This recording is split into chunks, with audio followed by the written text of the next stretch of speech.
Soyez le bienvenu, fidèles téléspectateurs de la chaîne de la maman nationale CSS Télévision, le reflet de tout un peuple. Vous êtes là dans les cadres de votre émission Duel, une émission que nous tournons ici sur votre chaîne CSS Télévision chaque jour à partir de 11h en direct et la rediffusion à 22h sur votre chaîne. L'actualité reste toujours dominée par la situation de l'Est. Nous allons essayer d'en parler. Qu'est-ce qui a évolué? Est-ce que l'armée kenyane est déjà sur la terre congolaise? Nous allons en parler sur ces plateaux. Quel est l'apport de l'armée régionale? Nous allons placer un mot. Hier, vous avez suivi en direct ici. Il y a l'honorable Daniel Safou qui m'avait appelé, qui nous avait appelé en direct pour placer un mot. Vous l'avez suivi. Il dit bien, les choses ne semblent pas évoluer. Il faut changer la stratégie. Nous allons essayer aussi de décrypter c'est là la situation de Kwamout.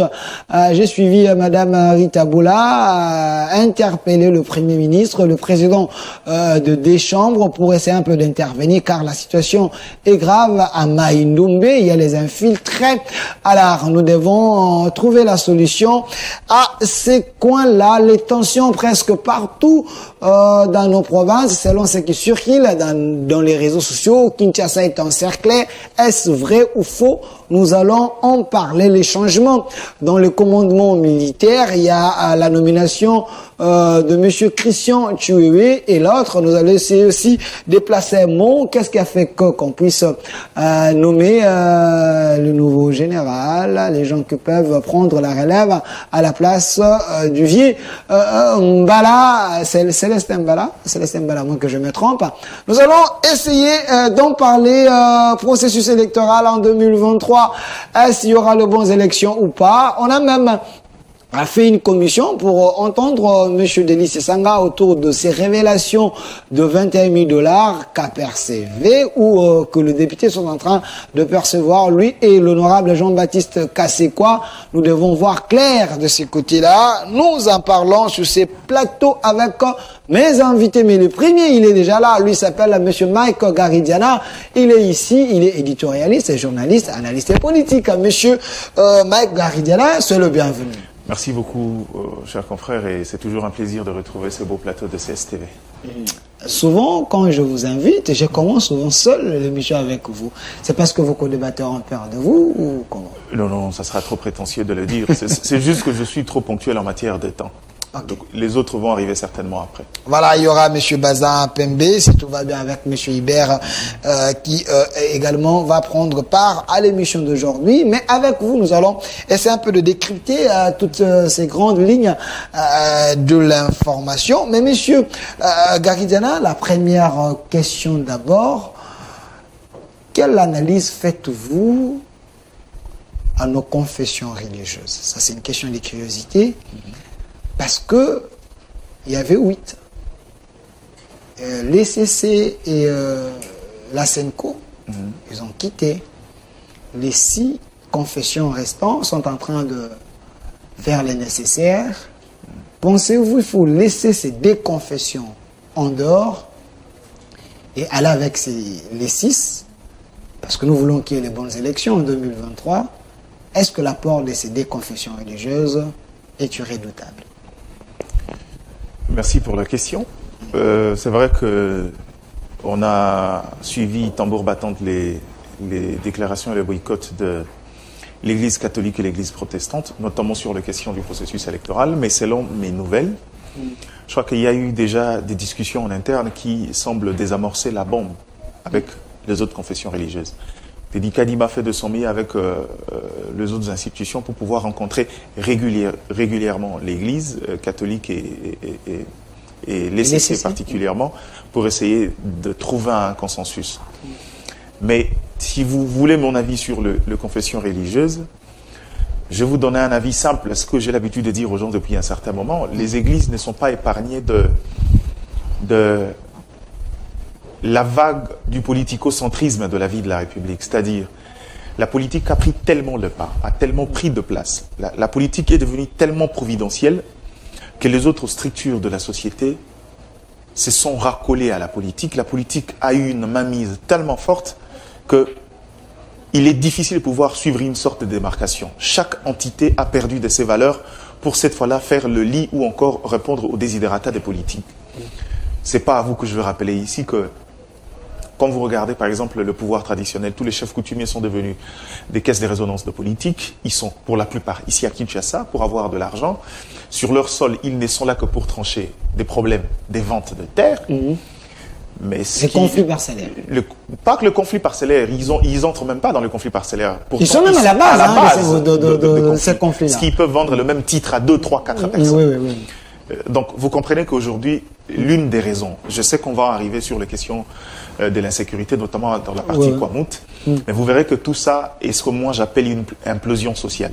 Le fait qu'on a ébranlé, par l'excès des politiques, on a ébranlé l'ensemble des autres structures de la République, ce qui fait qu'on est presque en décadence.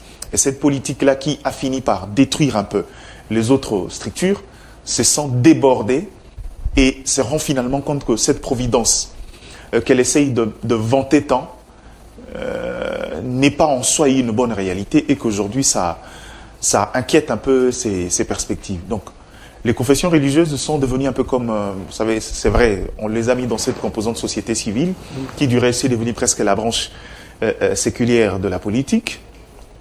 Autant que les autres séculiers, je ne connais pas une organisation, je ne connais pas une entité, je ne connais pas une dimension de force vive qui n'est pas inféodée, qui n'est pas sous la coupe de politique. Sincèrement, jusqu'à aujourd'hui. Alors, sur ce, on peut dire qu'il n'y aura jamais les gens qui peuvent observer clairement avec l'honnêteté la CENI, parce que la CENI est censée être indépendante. S'il n'y a pas des structures de la société civile qui peuvent avoir un œil regardant sévère sur la CENI, sur ces élections, seront politisées. Je vais vous décevoir. La plus grande police pour le processus électoral, ce sont les parties prenantes. Ce n'est pas les organisations de la société civile. Mais ils sont dans les coups, donc ils peuvent jouer le faux jeu, mais plutôt la société civile, elle est censée être neutre pour essayer un peu de... Mettons le schéma sur la table. La société civile n'est pas partie prenante au processus électoral. Mais elle veille. Quand vous parlez... Non, pas il veille. Elle y travaille. Travailler, veiller. Non, veiller en soi. Ce que cette société civile peut dénoncer en cas d'irrégularité. Je peux avoir la photo des Kadima, s'il vous plaît. Le président de la CENI. Mais la première police est justement les parties prenantes, les politiques eux-mêmes. C'est d'ailleurs pour ça que vous verrez la plus grande instance décisionnelle de la CENI, qui est la plénière, évolue ou fonctionne sur base de la représentativité des différentes composantes politiques. La première police, ce n'est pas les sociétés civiles. La première police, ce sont les parties prenantes. C'est-à-dire quand chaque parti envoie son délégué, qui est l'œil en fait de la formation politique, ça permet à ce que chacun ait un regard sur l'évolution de choses et savoir dire clairement s'il y a eu faute, s'il y a eu fraude ou s'il y a eu manipulation à ce stade-là. Il ne faut pas généralement mettre la société civile en avant. C'est comme je veux vous le dire encore une fois pour vous décevoir, cette société civile-là aujourd'hui est partagée. Nous connaissons un peu le modèle économique. Si elles n'ont pas la chance d'avoir le parrainage des organismes au niveau international, c'est généralement auprès des politiques qui sous-traitent leurs services auprès de politiques. Et malheureusement, c'est ce qui a tué en fait toutes les valeurs intrinsèques que cette société civile devrait apporter dans une société démocratique. C'est ça la grande difficulté, mais croyez-moi, dites à la population, la vraie police en matière électorale s'effectue par les parties prenantes, ça veut dire les politiques eux-mêmes, surtout les délégués des partis politiques qui sont au niveau de la CENI. Alors, nous avons la société civile identifiée aujourd'hui comme une société civile un peu forte. On parle de la CAGE qui se pointe également dans ces groupes-là. Il y a aussi la ZADO, il y a aussi les déconfessions, là, donc les CC et la SENCO qui sont également dans ces groupes-là de la société civile. Pensez-vous que toutes ces confessions ou ces structures, ces structures-là, ils sont dans la poche ou dans les poches des politiques? Être dans le poche, c'est malheureusement une expression que moi j'aime pas utiliser. Mais la vérité, c'est que vous verrez que chaque regroupement, chaque organisation, chaque entité répond à une philosophie. Et cette philosophie est souvent proche de prismes politiques. Je peux vous l'expliquer. La dernière fois, j'en ai déjà parlé sur la position de l'Église catholique. Je vais vous prendre la SADO particulièrement. Quel est le modèle économique de la SADO? La SADO, c'est vrai. Dans la marmite société civile, la SADO est une ONG de droit, de défense des droits de l'homme. Okay. C'est-à-dire que même dans la marmite société civile, il y a deux champs de chacun. Okay. Les autres sont des confessions religieuses, les autres sont des ONG, des organisations non gouvernementales. Voilà pourquoi j'ai pris ensemble. Exactement, dans l'ensemble. Mais si même la cage aussi. Si vous prenez dans l'ensemble, c'est vrai que moi je suis aussi très admiratif du travail qu'a la cage. Mais de temps à autre, vous verrez, quand il faut prendre des postures politiques, généralement ça tire vers soit à gauche, soit à droite. Mais bon, je ne veux pas ici faire un procès d'intention à la cage, mais la vérité, c'est que cette société civile-là aujourd'hui est presque inféodée. Cette société civile-là est presque, j'ai envie de dire, polluée par les politiques. Les exceptions ne manquent jamais, oui, mais la vérité, c'est que dans la grande marmite, en gros, les politiques ont déjà pris le contrôle de presque les autres entités, les autres mouvements. Même les organisations de la société civile. Alors, j'aimerais aller du côté de la réalisation, prendre d'abord un élément, et cet élément, nous allons les décrypter avec vous. C'est l'élément du porte-parole de l'ensemble pour la République du parti cher à Moïse Katumbi, l'ancien gouverneur. J'aimerais prendre d'abord cet élément, et puis nous allons revenir sur ces plateaux avec M. Mike Garidiana.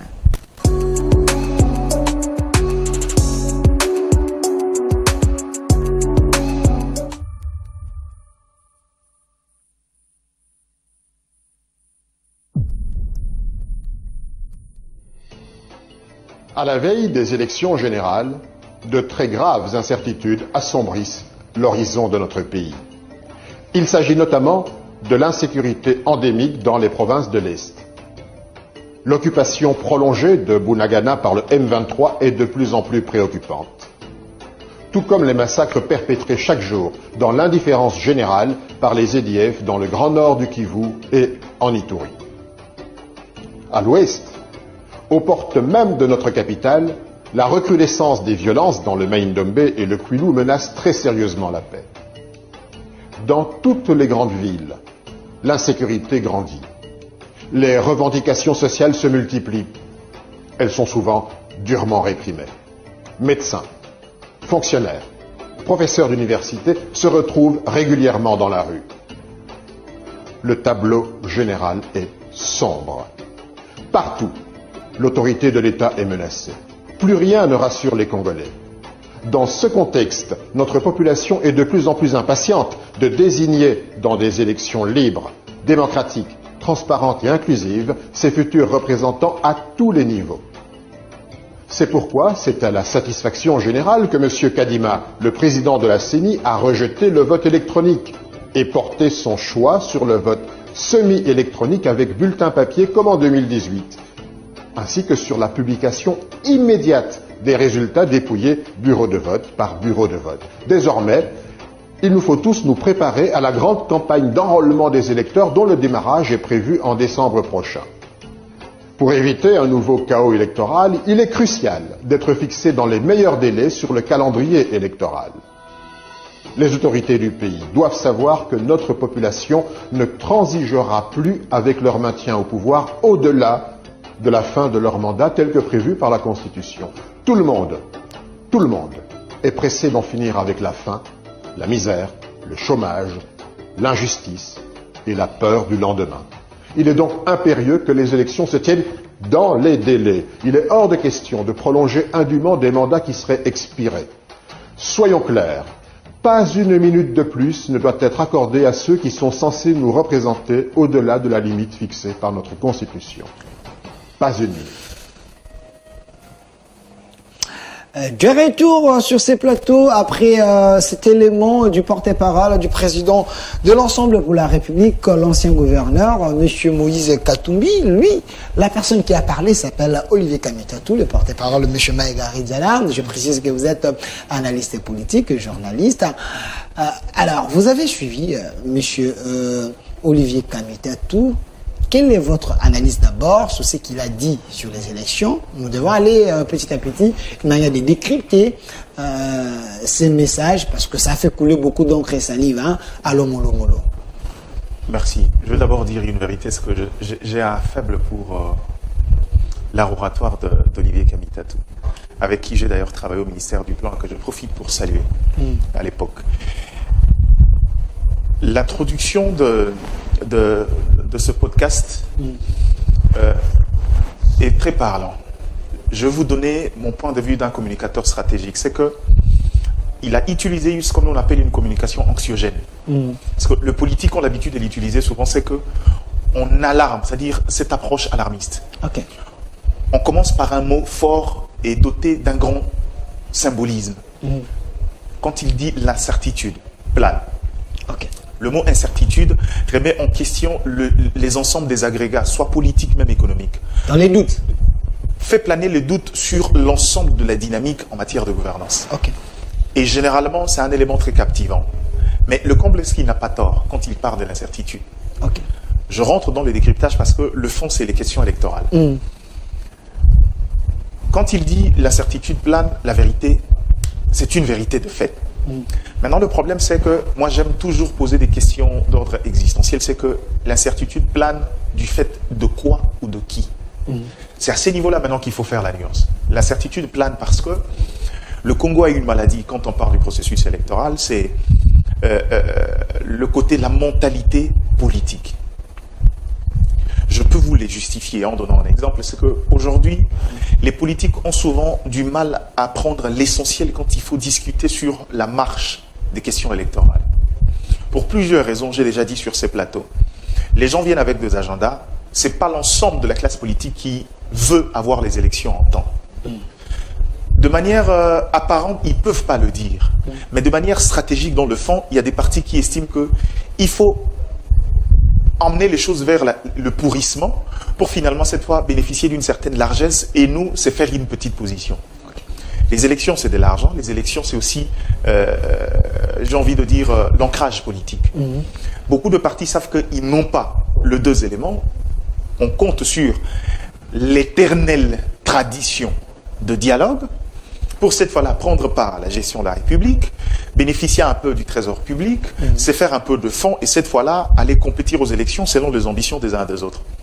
Il y a ceux qui, pour des raisons de rationalité, savent qu'en termes de contraintes légo-techniques, il y a des difficultés, mais puisque le côté politique est très prononcé, puisqu'ils ont des éléments de langage à tenir vis-à-vis de leur électorat, préfèrent faire semblant à l'image de la Mouka. Aujourd'hui, si vous mettez les politiques ensemble, on vous dira sincèrement que, en ce qui concerne les exigences légo-techniques de la CENI, on tombera forcément dans un glissement, disons à la limite, je suppose, je m'imagine, dans la limite 3, 4, 5 mois. Ça, c'est à mon humble avis la logique quand je regarde un peu l'évolution de choses. Mais là où ça bloque vraiment, ce n'est pas dans les exigences ou les contraintes légo-techniques. Parce qu'à ces niveaux-là, on peut trouver des solutions. Mais là où ça bloque généralement, c'est les exigences d'ordre politique. Pourquoi? L'élection est un mécanisme politique. L'élection a besoin, en amont, de jouir de la crédibilité du processus pour qu'en aval, il y ait la crédibilité des résultats. Ce qui fait qu'avant d'y aller, il faudra que les différents parties prenantes se mettent d'accord sur les principes de base.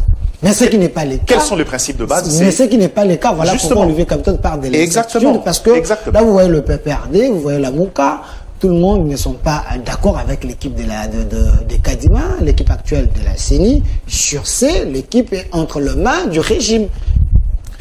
Le malheur, c'est quoi? Parce que s'il faut subordonner cette incertitude dont parle Olivier Kamitatou sur la tête seulement de Kadima, on est mal parti. On juge mal les choses. Je vais vous faire les calculs. Cette vidéo intervient aussi après une tribune qui a fait couler beaucoup d'encre salive, la tribune de Corneille Nangaa. Qui malheureusement, le Congolais, comme dans nos habitudes, au lieu de comprendre ce qu'il dit, on juge la personne qui a écrit. La vérité, dans le fond, c'est qu'aujourd'hui, même dans cette tribune-là, on parle justement des incertitudes. Mais à quel niveau pouvons-nous résoudre les incertitudes? C'est sur l'approche politique. Comment on va la résoudre?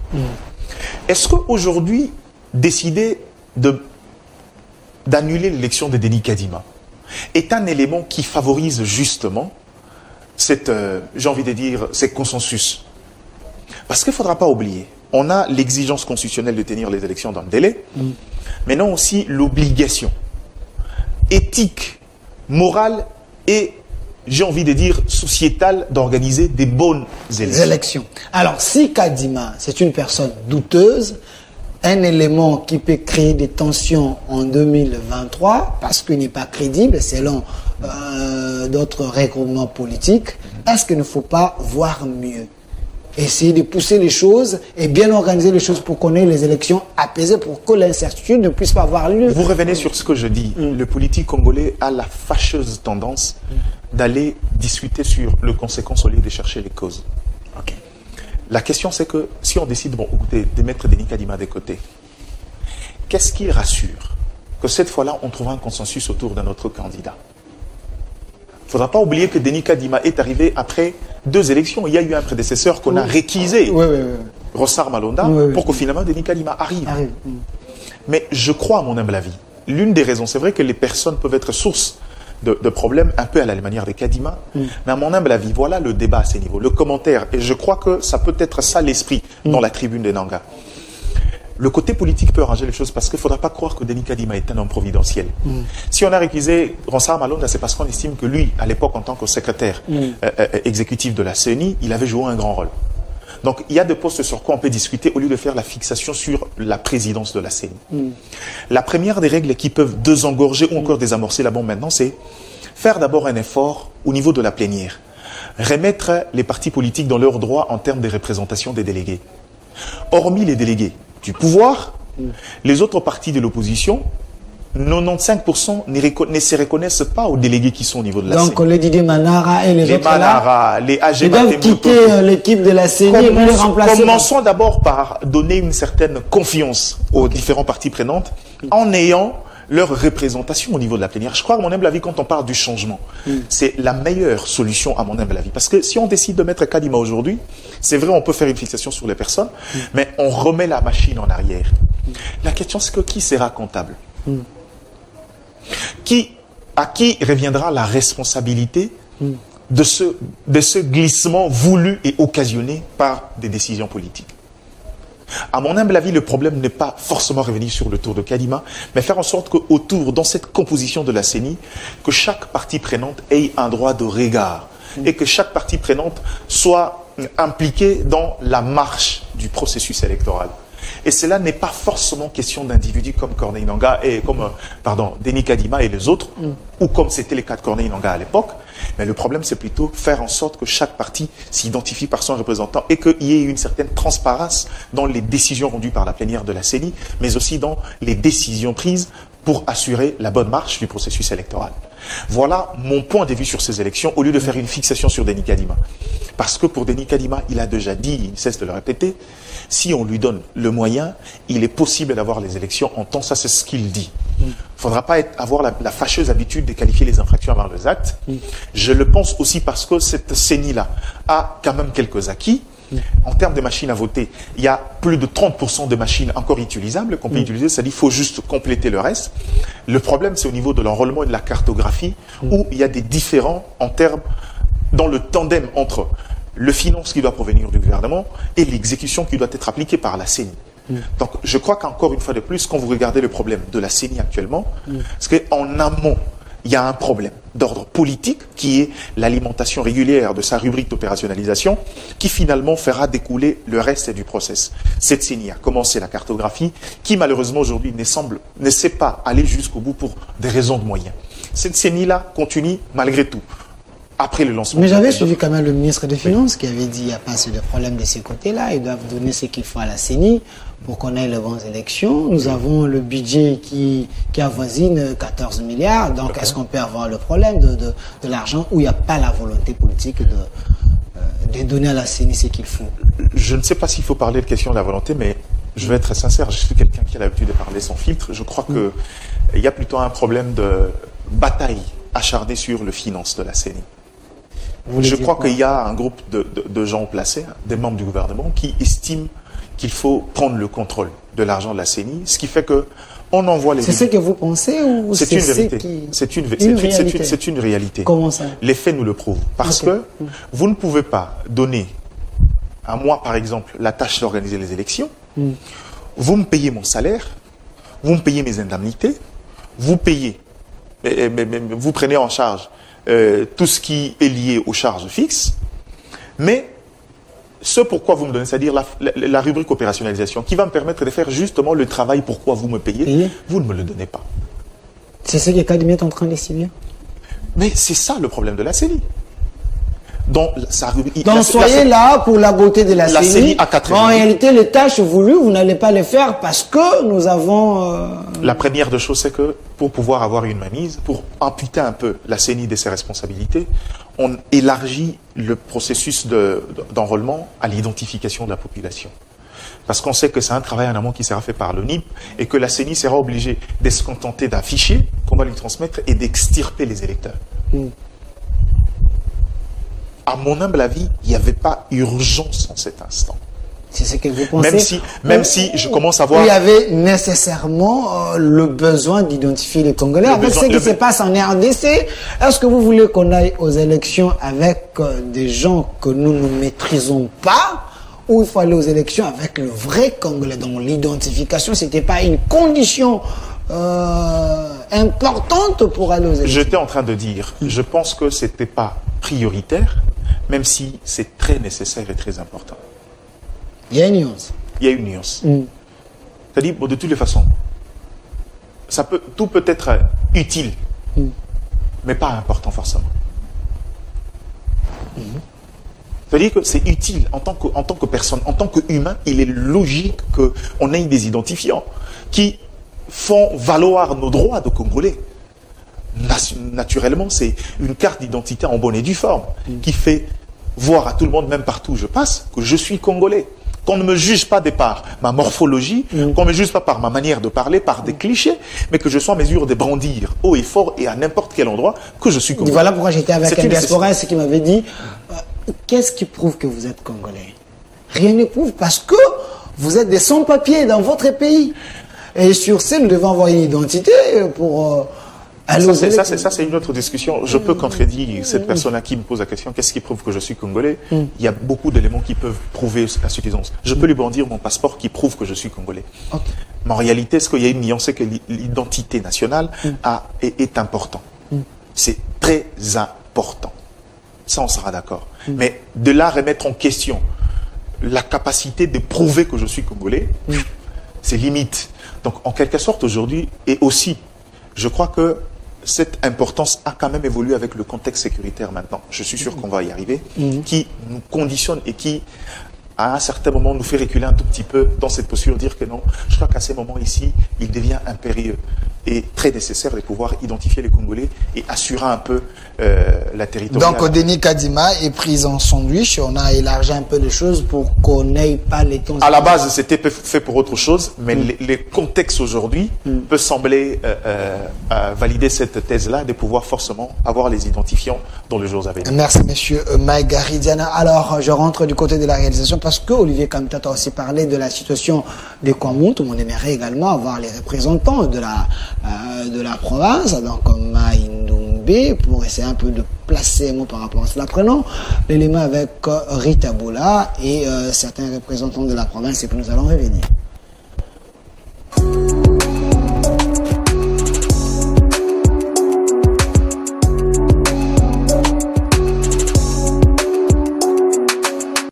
Nous demandons au président de la République, je cite, Son Excellence M. Félix Antoine Tshisekedi Tshilombo, nous demandons au président de l'Assemblée nationale, M.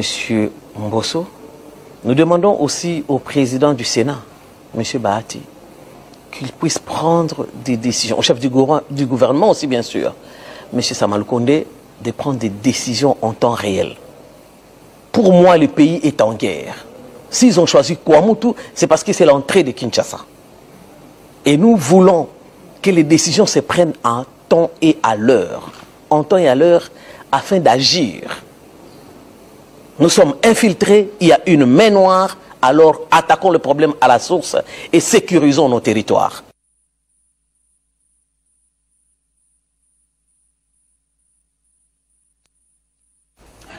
Voilà, De retour sur ces plateaux, la RDC, mon pays, il y a autant de problèmes, mais avec la volonté politique, espérons que le président de la République, le Premier ministre Sama Lukonde peut faire quelque chose. Monsieur Garidiana, vous regardez ici derrière moi, vous avez suivi le message. Quelle est votre analyse? Pensez-vous que le Congo est attaqué de partout? Je ne suis pas forcément un homme qui va dans le complotisme et les théories du complot, mais la vérité c'est que le Congo a toujours été sur la sellette. Le Congo a toujours... J'ai l'habitude de le dire aux gens, que rendre le Congo ingouvernable fait partie de la politique des puissances pour avoir la mainmise sur le potentiel de la RDC.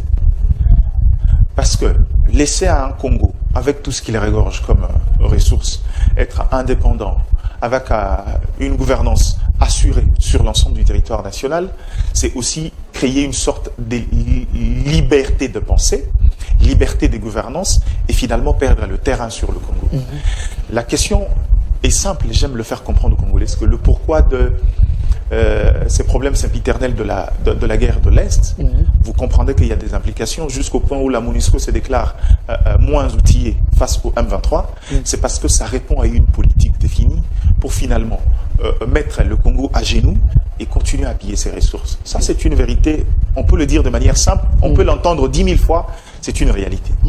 Mais maintenant, sur le contexte actuel, la question de Kwamouth particulièrement, de Maïndombe particulièrement, je comprends la posture de Madame Rita Bola en tant que gouverneur. Contrairement peut-être à la toile qu'il a livrée presque à la vindicte populaire, je comprends l'inquiétude qu'elle a, parce qu'en tant que gouverneur, elle doit avoir l'information sur des éleveurs récemment qui ont élu domicile dans cette province, dans des contextes qu'on ignore. Mais là n'est vraiment pas le grand problème. Le grand problème, c'est qu'aujourd'hui, j'ai aussi comme l'impression qu'avec les éclaircies qu'on voit dans l'Est, on est en train de déplacer la guerre. Ok. Je peux me permettre d'asseoir mon analyse sur une théorie que moi j'estime que c'est une théorie de l'encerclement. C'est-à-dire, il existe aujourd'hui un contrat entre le Rwanda et le Congo-Brazzaville sur l'occupation de sol. On dit pour des raisons agro-pastorales. Je peux comprendre que le Rwanda n'a pas assez de terres arables et qu'il faut forcément aller chercher ailleurs pour pouvoir continuer à assurer une certaine productivité et alimenter sa population. Mais nous connaissons tous aussi dans les enjeux géopolitiques, un élément économique peut cacher beaucoup d'autres enjeux, à la fois politiques et sécuritaires. Mais au-delà de ça, cette partie-là n'a jamais été épargnée des incursions à répéter des rebelles passés par la Centrafrique, passés par les autres zones frontalières de la République. J'ai aussi cette impression que finalement, le Congo est sous menace. Pourquoi? Parce que ce Congo aujourd'hui a pris le courage de dire à la face du monde que finalement, j'ai cru naïvement à votre bonne volonté, mais personne n'est à même de comprendre et résoudre mes problèmes les plus pressants, qui en premier est le problème de, comment dirais-je, la paix sur l'ensemble du territoire national. Regarde les postures diplomatiques entre la RDC et les États-Unis d'abord en tant qu'État et les Nations Unies, tu verras que les lignes ont sensiblement évolué dans le langage mais aussi dans les actes. Même si j'estime que ce qu'on fait c'est bien, mais ce n'est pas l'essentiel, il faut maintenant passer à une autre vitesse supérieure. Et qu'aujourd'hui, un seul mensonge ne peut pas continuer à passer éternellement. Il faut changer d'approche. Et que ces puissants-là qui finalement profitent de la richesse de la RDC veulent changer. C'est-à-dire installer une sorte d'accalmie fallacieuse, un effet placebo, où on nous fera croire que finalement à l'Est, on a trouvé une paix, mais qu'en réalité, les problèmes, on va le déplacer pour le mettre ailleurs. Ça, c'est une théorie qui tient la route au regard de vicissitudes et au regard de velléités. J'aime pas utiliser ces mots, les gens n'aiment pas l'entendre, de balkanisation, qui, à mon humble avis, a toujours été un épée de Damoclès. J'ai eu vent de discussions d'Amsterdam des années 1885 et qu'est-ce que je dis, des 1985 et 1965. où généralement le Congo est considéré comme étant une réserve mondiale et que l'ensemble du monde, c'est pourquoi les gens qui comparent souvent le contexte politique de la RDC au Burkina Faso, les enjeux sont différents. Faire un coup d'État au Congo tient compte de beaucoup de paramètres qu'au Burkina Faso. Ici, tu peux tenter de faire un coup d'État et que c'est les nations, avant même que l'armée loyaliste n'arrive, les Nations Unies vont s'interposer. Parce qu'il y a l'air intéressés. Justement, vous verrez ces MONUSCO qui ne sont pas capables d'aller combattre le M23, mais prendre les armes et s'interposer contre coup d'État. Les paramètres sont différents de Burkina Faso et des autres États de l'Afrique parce que le Congo a une telle importance aux yeux du monde. Et qu'aujourd'hui, il faudra qu'on soit prudent. Il ne faudra pas avoir l'habitude de juger les gens. Il faut faire un effort d'écouter et de comprendre. Alors, moi, j'entends son cri d'alarme, je comprends son inquiétude, mais seulement je vais dire une vérité à Madame la gouverneure. Je l'ai dit généralement, je ne sais pas si les gens écoutent, mais moi je ne me lasserai pas de le dire. Les Congo vit une implosion sociale. Parce que on commence à croire que la gestion de la République n'est que l'apanage de politique. Toutes les autres entités des pouvoirs sont presque fragilisées et détruites. Ce qu'elle décrit là, c'est justement la résultante de cette implosion sociale qui finit par déplacer. Ce sont des conflits autrefois qui étaient gérés par le pouvoir ancestral, qui savaient trouver l'équilibre entre les communautés vivantes dans des contrées, et qui finalement, quand ça atteignait les dimensions pénales, cette fois-là, la justice via le centre du pouvoir, qui est le pouvoir judiciaire, ou encore le pouvoir administratif, tentait de pouvoir résoudre par différentes manières ces problèmes. Mais j'ai vu quand même le président... Ce qui n'existe plus aujourd'hui. Mais j'ai vu quand même le président de l'Assemblée nationale, il a reçu les représentants de ces coins-là et certains chefs coutumiers pour essayer un peu de placer un mot.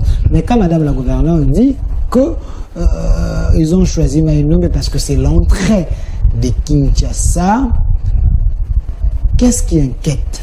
Est-ce, pensez-vous, que le Rwandais, ils ont changé de domicile pour aller de l'autre côté? Et qu'est-ce que le ministre de l'Intérieur a à faire? Parce qu'il a fait des tours là-bas, on a même vu, on a arrêté quelques personnes, on les a amenées ici. Et qu'est-ce que ça a couché comme résultat?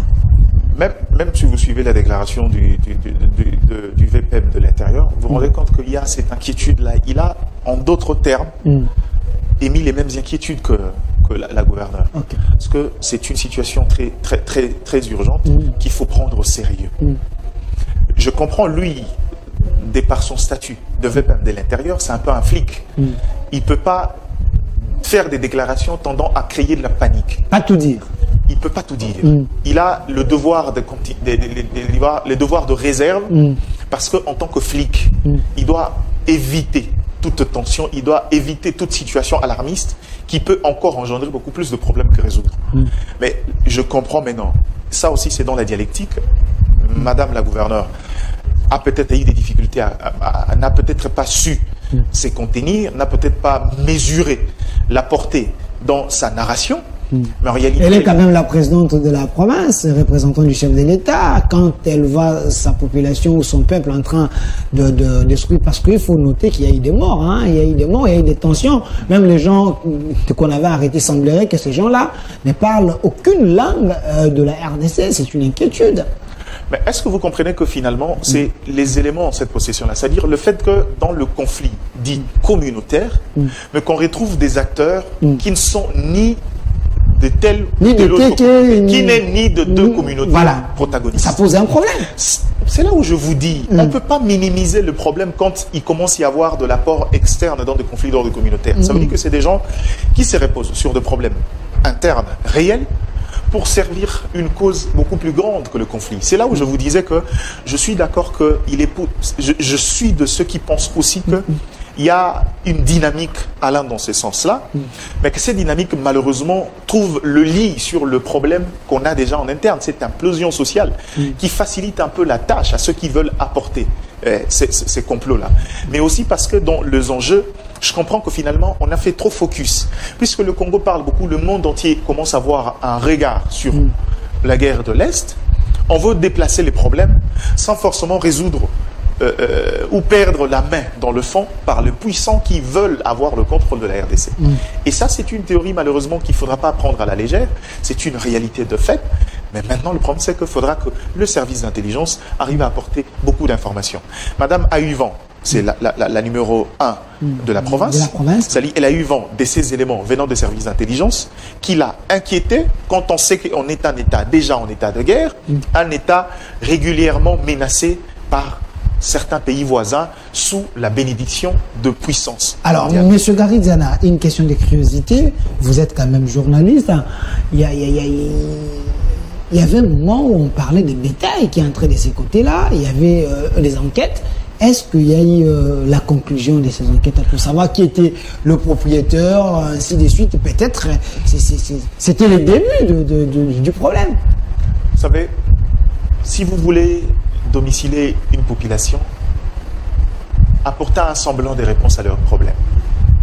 Ce que je vous dis, ces mesures, finalement, bien si vous voulez le voir, regardez comment ces ventes le voient pendant le processus électoral. Quand vous êtes dans une contrée agro-pastorale comme le Maïdomé, et que finalement, les gens arrivent de l'extérieur, mais apportent un menu bétail important, qui en réalité est une valeur économique, et que finalement, ils ont trouvé comment une politique d'intéresser les habitants du coin et de le faire croire que c'est des gens qui venaient en paix et qui venaient apporter une solution. Ils sont venus dans une contrée, mais ils ne sont pas venus main vide. Et malheureusement, j'ai comme l'impression qu'il y a eu vraiment des implications à un autre niveau, où des gens à qui on a envoyé pour faire le contrôle, je ne sais pas avec quoi on les a soudoyés. Est-ce que des vaches? Est-ce que de l'argent?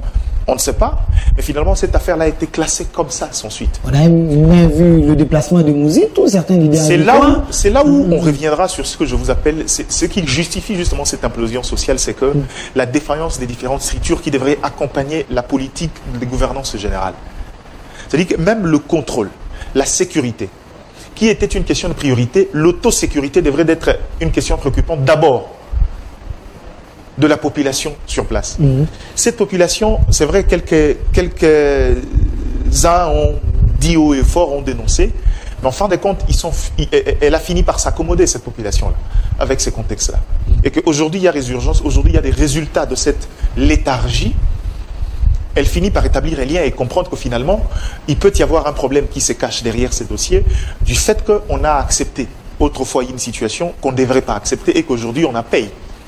Mais jusque-là, on doit avoir un peu de limite et de la mesure dans cette question-là, dans le sens où il faut attendre que le service d'intelligence fasse un travail de fond, qu'on ait suffisamment des éléments, qu'on identifie les origines, qu'on ait les intentions de ceux qui ont participé ou qui ont attisé le feu entre ces communautés qui vivent depuis des lustres, qui certes, il y a toujours eu des tensions, mais qui se sont résolues de manière traditionnelle, avant même que l'autorité administrative n'intervienne. Donc à ce stade ici, je vous le dis haut et fort, il faut faire très attention. L'homme blanc, le monde aujourd'hui regarde différemment. Le monde va vers une crise économique mondiale. Le Congo regorge à lui seul plus de 70% de la réponse aux prochaines économies. Si vous croyez naïvement que les gens vont respecter votre souveraineté, ce qu'ils n'ont pas respecté malgré qu'ils vous ont donné l'indépendance, ils ont continué à piller, continué à avoir de regard et à puiser dans vos ressources. Si vous croyez que maintenant leurs économies sont en difficulté, ils vont vous laisser en paix.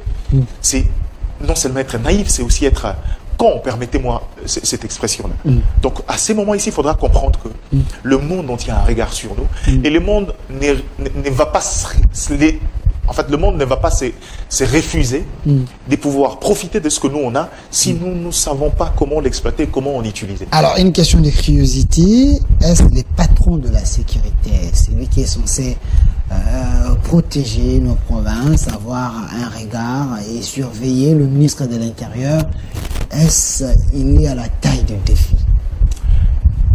Malheureusement, ça c'est le problème du Congolais. On a souvent tendance, quand on a un problème d'ordre structurel, on va souvent vers les questions d'hommes. Mais c'est lui qui... c'est son secteur. La paix de la République dépend également de lui. Je vais vous expliquer une chose. Ok. Vous savez, le pouvoir est organisé en échelle. Parce que vous pouvez avoir toute la bonne volonté. C'est pourquoi on vous dit souvent le pouvoir est une question des systèmes, pas d'individus. Ok. Malheureusement, les gens qui le croient naïvement, quand ils arrivent dans le pouvoir, ils sont complètement dilués. Parce qu'il y a un système, il a trouvé un système. Le système est plus fort que les hommes. Parce que vous pouvez avoir toute la bonne volonté, vous pouvez être compétent.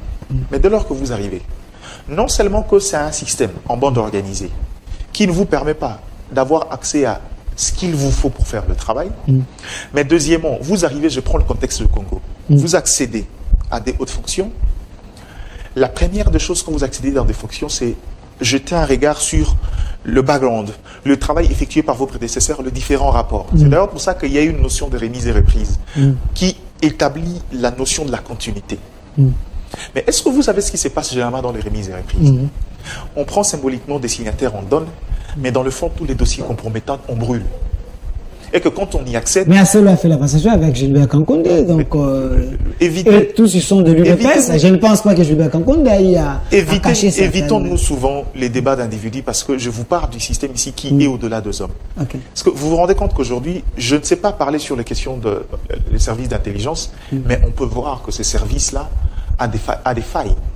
Il y a des défaillances dans le service d'intelligence. C'est ce qui justifie le fait qu'aujourd'hui, le Congo n'arrive pas à avoir une situation générale et une situation convenable.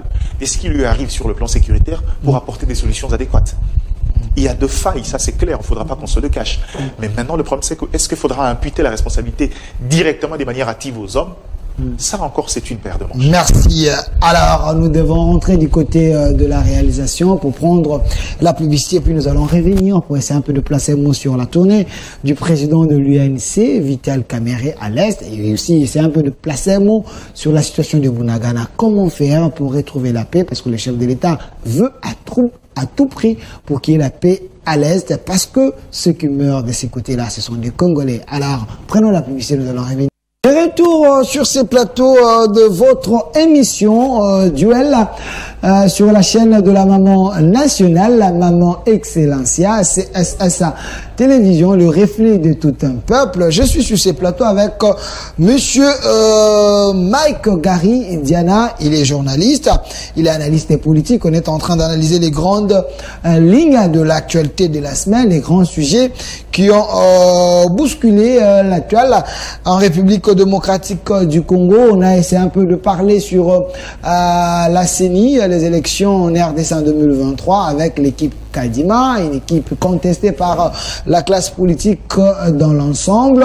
Et aussi on essaie un peu de parler de la situation de Kwamount, Maïndoumbe. Il semblerait qu'il y a le Rwandais qui sont de ce côté-là, qui sont en train de s'aimer terreur selon les indiscrétions. Mais nous allons essayer un peu de parler maintenant de ce sujet qui concerne également l'Est de la République démocratique du Congo. Les leaders politiques en parlent. Le chef de l'État aux Nations Unies, il a également pointé du doigt le Rwanda qui est derrière le 1-23 pour semer la terreur, et aussi ils sont en train d'occuper nos terres, précisément à Bunagana. Il y a plus de 100 jours que Bunagana n'est plus sous contrôle de l'administration congolaise. On en parle sur ces plateaux, mais il y a un leader de ces coins qui était parti faire une tournée. Lui, il s'appelle monsieur Vital Kamerhe, président de l'UNC, appelé communément les pacificateurs. Alors, monsieur Reagan, je peux prendre ces images ici derrière.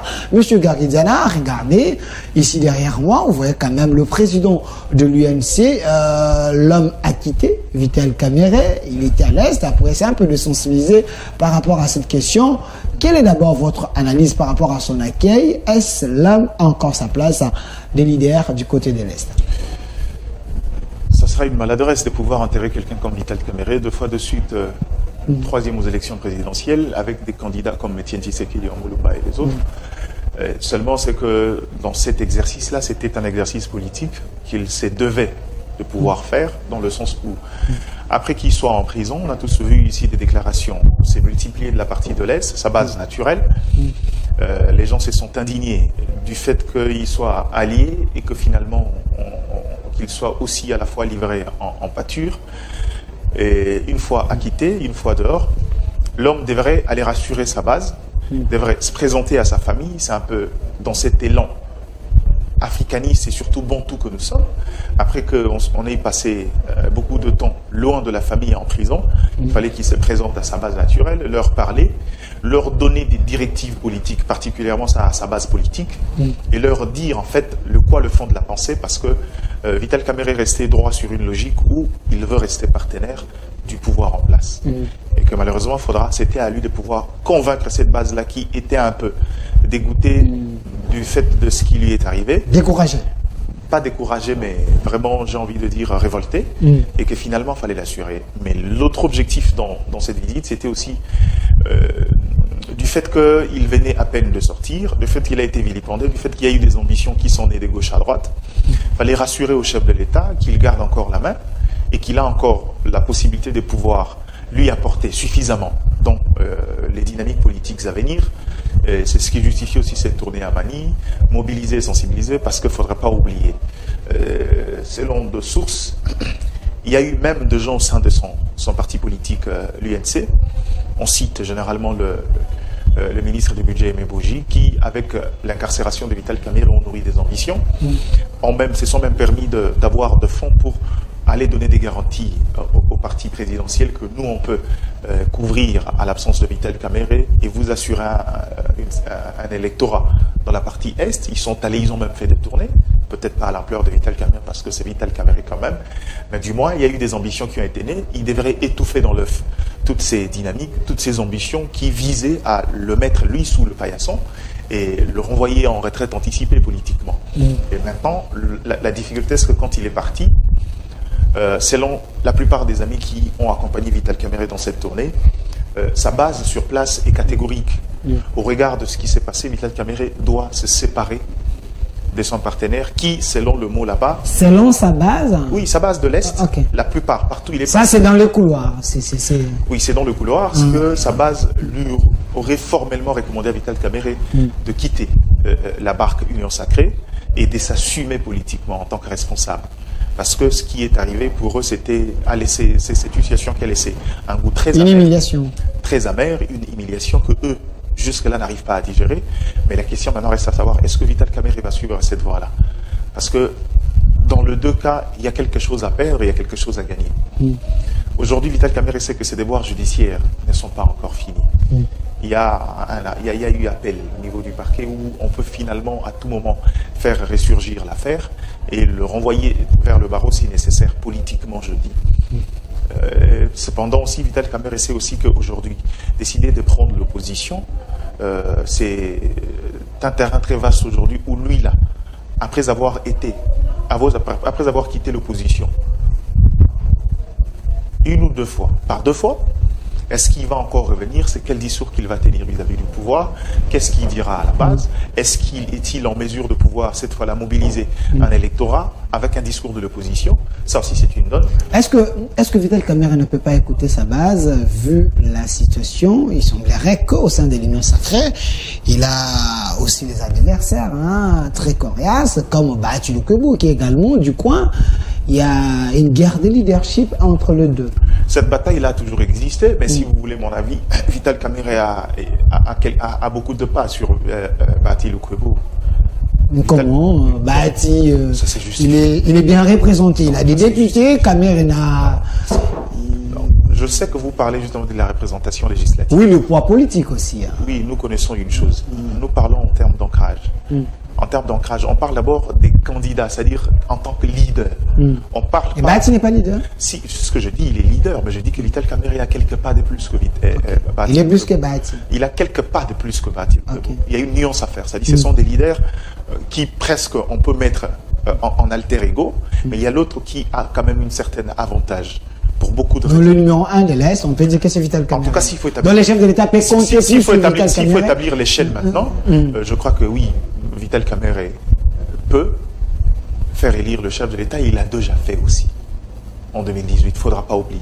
Okay. Donc, je crois qu'à ces stades ici, Vital Kamerhe est aussi en train d'envoyer des signaux à ses partenaires politiques, à son partenaire politique, et au même moment en train d'envoyer des signaux à l'ensemble de son électorat, et aussi il est en train de pouvoir remettre en activité les entités dormantes de sa formation politique. De l'UNC. Qui autrefois, certains, vous savez, quand on a un leader qui va en prison, généralement le combat se perd.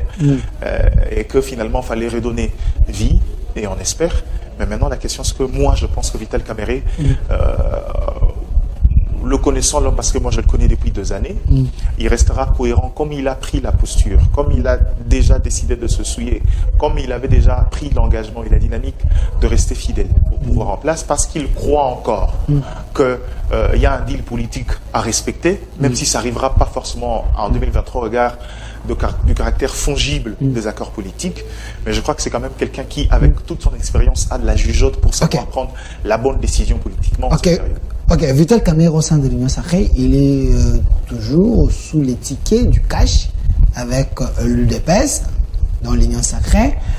Est-ce Vital Kamerhe garde encore son aura ou son nom communément appelé les pacificateurs? Parce que dans le fond de son discours, ça a coulé beaucoup d'encre quand les gens commentent, c'est dire en disant que Vital Kamerhe demande à ce qu'il y ait la négociation avec le M23. Est-ce que l'homme était compris?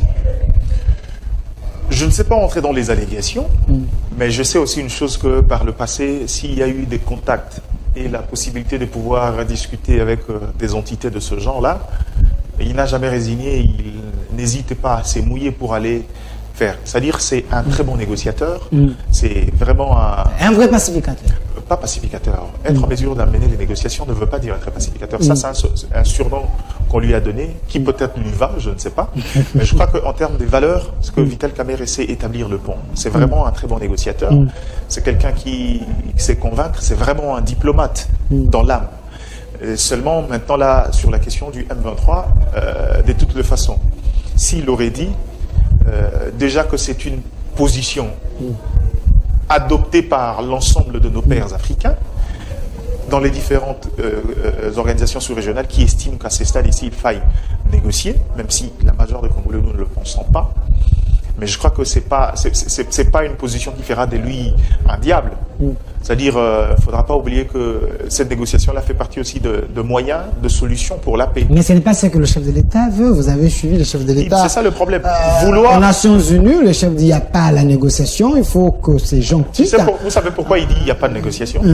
Parce que la plupart des fois, les éléments en sa possession, il a déjà eu à faire des concessions une fois qui n'ont pas marché. Et finalement, la seule option qui reste, c'est en finir coûte que coûte, quoi qu'il arrive. Sans donc Vital Kamerhe est en train d'aller... non, pas il est en train pas dans la logique du chef de l'État, dans sa logique à lui. Il ne faut pas faire des digressions. Quand vous avez parlé de cette phrase-là, vous avez conjugué dans le passé. L'homme aurait parlé de la négociation avec le M23. C'est une thèse, moi en tant que journaliste, j'ai déjà eu vent de cette information. Et aussi, je sais que même dans le passé, même avec le mécanisme national de suivi des accords, dans les différentes discussions, même dans les différentes commissions mises en place, dans les tripartites et les autres les pluripartites mises en place avec les autres États de la sous-région. Je sais que Vital Kamerhe a aussi participé en donnant certaines intelligences, notamment sur écouter les desiderata des groupes armés. C'est une possibilité. Mais ici, on ne va pas lui amputer la responsabilité. C'est-à-dire que c'est proposer une piste de solution. Tout revient maintenant à l'État, aujourd'hui par le garant du bon fonctionnement des institutions qui est le chef de l'État, de lever l'option. Parce qu'il faut accepter quand même que les approches diplomatiques relèvent d'une certaine souveraineté et de son pouvoir discrétionnaire. Donc, je crois qu'à ce stade ici, l'homme fait, l'intelligence veut proposer des solutions, quitte à nous de prendre la meilleure option. Mais si vous voulez mon avis, je crois que la période de négociation est passée. Maintenant, il faut aller de manière un peu plus forte pour pouvoir faire monter aussi les enchères au niveau de la sous-région et aller négocier, en tout cas en position de force, qui est d'attendre naïvement la bonne foi des autres. Alors, aller négocier en position de force, il y a l'armée régionale qui est censée nous accompagner pour pacifier l'Est, afin qu'il y ait la paix.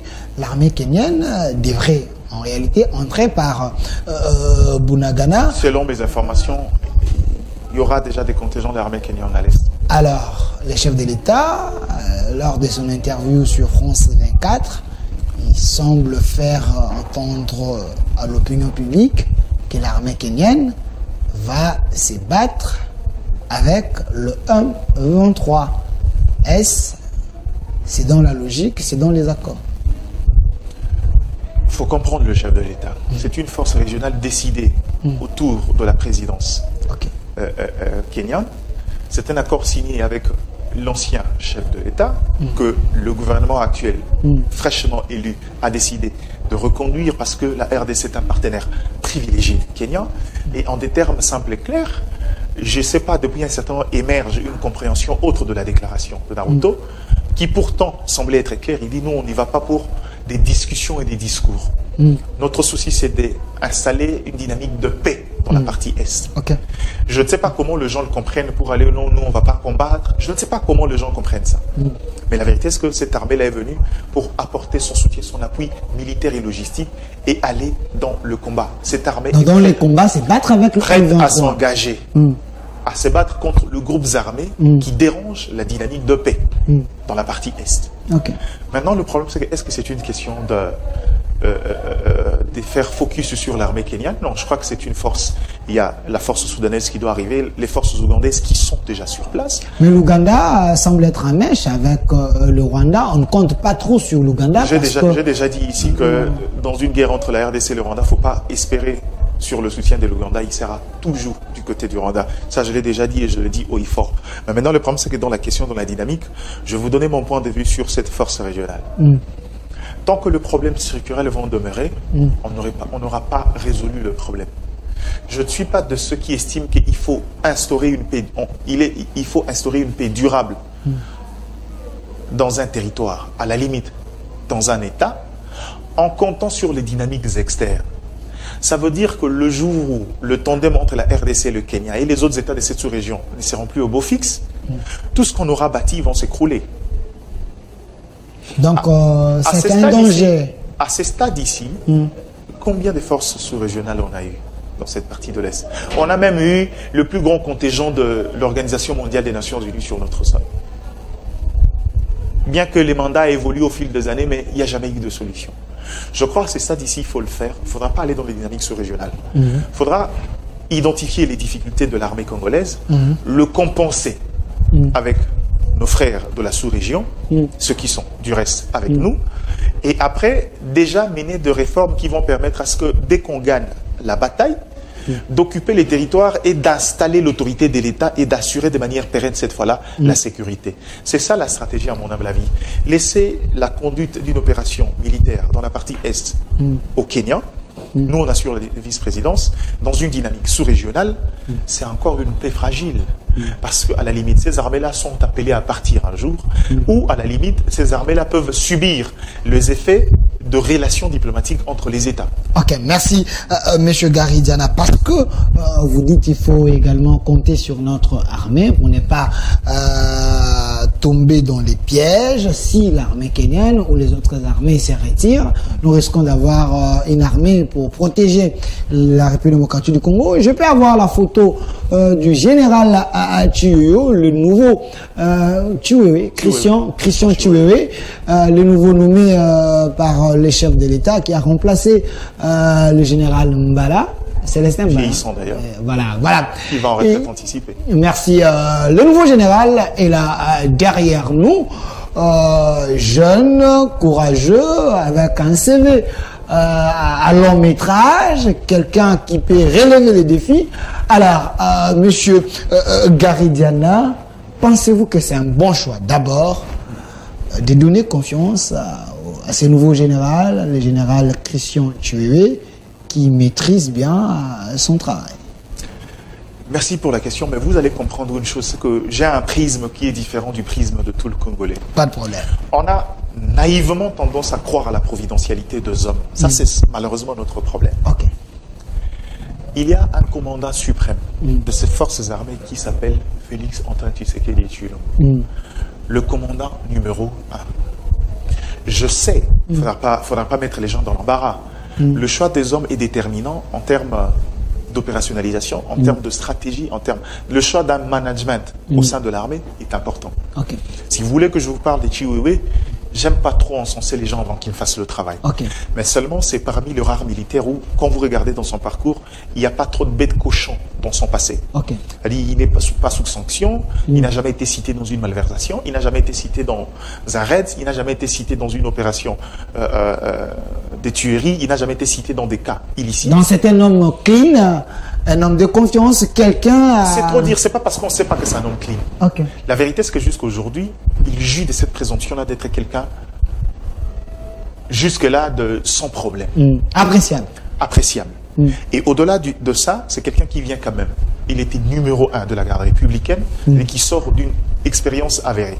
Il a accédé à de hautes fonctions depuis, si je ne m'abuse, des années on parle de 93 ou 94, 92. Ça veut dire que c'est quelqu'un qui a une longue expérience dans les services militaires de la RDC.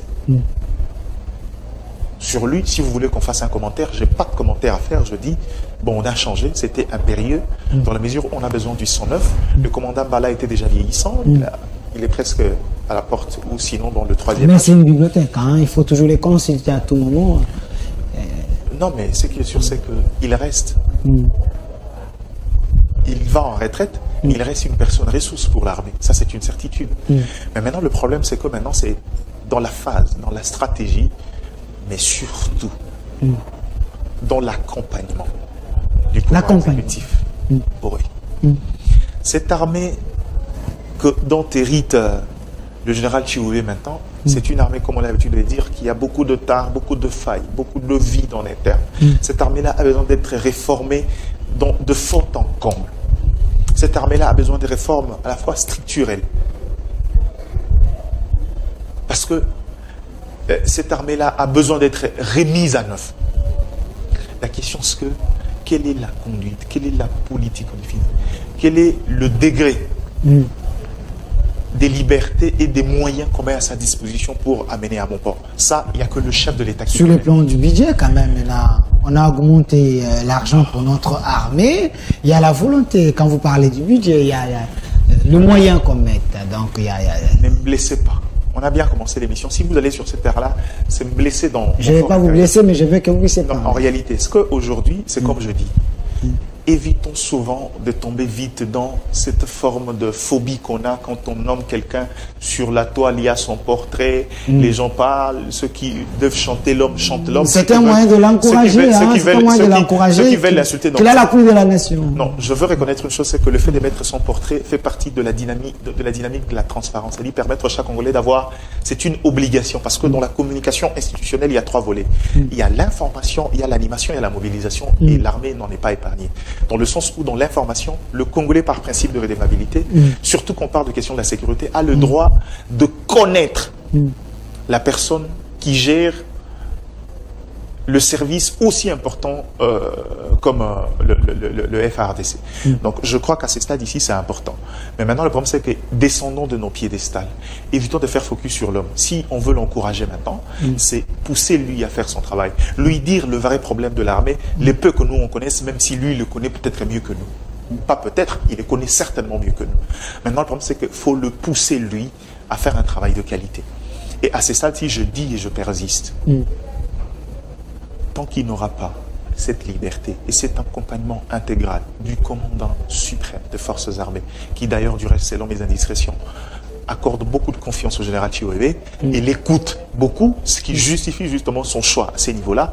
Ça veut dire que si c'est un bon tandem, on peut espérer à des stratégies et à des réformes le plus pressants et les plus structurelles. C'est tout ce qu'on peut demander dans l'armée. Si vous voulez parler du budget, c'est une honte. C'est une honte. Comment ça? Quand vous avez un budget avec un taux... 6%. Non, s'il vous plaît. Qui a dit 6%? Ok. Il a menti. Quand vous parlez avec un taux d'accroissement de 32% sur le budget national par rapport au budget antécédent, mais l'armée qui avait 9, quelque chose pour cent, 9,3 ou 7% dans la répartition du budget, on arrive à 10,7. C'est une majoration à la limite d'1%. Et vous voulez me faire croire qu'au regard de la priorité que révèle le caractère sécuritaire aujourd'hui, le bonheur, c'est que c'est une proposition qui vient de loi, qui vient du gouvernement. Je interpelle les députés.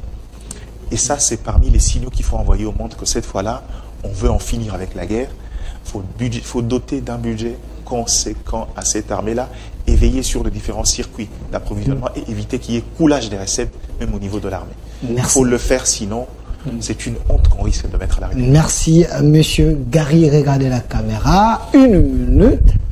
Que le public puisse retenir quoi de votre passage par rapport à cette émission, en synthèse. On a évoqué beaucoup de questions, mais je crois que partant de la sécurité jusqu'aux questions des élections, il y a un élément qui me monte en tête, c'est dire aux Congolais, c'est que la notion de la citoyenneté est généralement la plus grande maladie de Congolais. On se croit citoyen, on se dit citoyen, mais nous ne le sommes pas. que si vous regardez les valeurs de la citoyenneté, vous vous rendez compte qu'on est dans rien. On n'a pas de civilité, ce qui justifie une communication agressive qu'on fait régulièrement entre nous et même vis-à-vis des institutions. On manque de civisme et on manque d'humanité. Pour ne pas dire de la solidarité. Donc, en quelque sorte, il est impérieux, il est nécessaire. J'interpelle encore une fois de plus le service, la cellule du changement de mentalité. Si vous avez une idée du travail qu'il y a à faire, s'il vous plaît, laissez-vous aider, ouvrez-vous. Le Congo en a énormément besoin, surtout pour une société qui vit l'implosion sociale. Vous avez un rôle important et très crucial.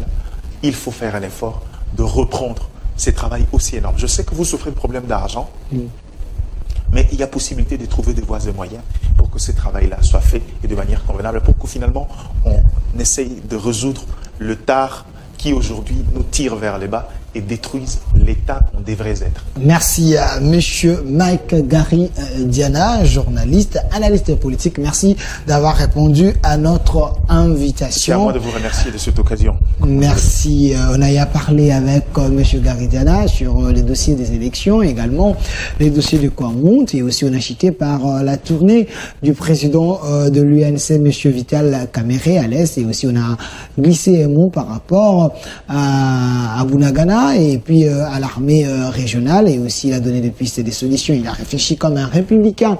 Merci, c'était votre émission Duel ici sur CS Télévision, la chaîne de la maman nationale, la maman Excellence HD. Un grand merci. Suivez-nous chaque jour ici à partir de 11h, rediffusion à 22h du lundi au vendredi. La rediffusion aujourd'hui à 22h, la réalisation, je vois Monsieur Philémon, Monsieur Tati et Monsieur Rigan et Monsieur Lazik derrière la caméra, Monsieur André. Un grand merci à vous. Restez fidèles à nos programmes. Au revoir.